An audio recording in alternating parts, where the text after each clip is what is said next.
আমি এমন একটা আয়াত জানি, মানুষেরা যদি আয়াতকে শক্ত করিয়ে ধরে, দুনিয়া এবং আখিরাতের পেরেশানি তাদের দূর হয়ে যাবে।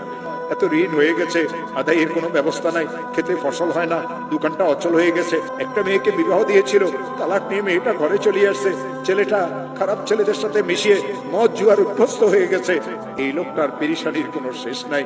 হযরত মুজাদ্দিদ আল-ফিসানি বলেন, কঠিন থেকে কঠিন বিপদগ্রস্ত মুসলমান যদি ইশারের নামাজের পরে তাসবিহ হাতে নিয়ে যেই দরুদ শরীফ পড়তে জানে, 100 বার দরুদ শরীফ পড়বে।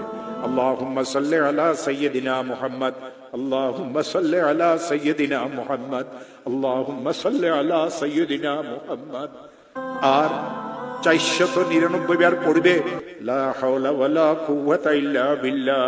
একবার পড়বে লা হাওলা ওয়ালা কুওয়াতা ইল্লা বিল্লাহিল আলিয়্যিল আযীম।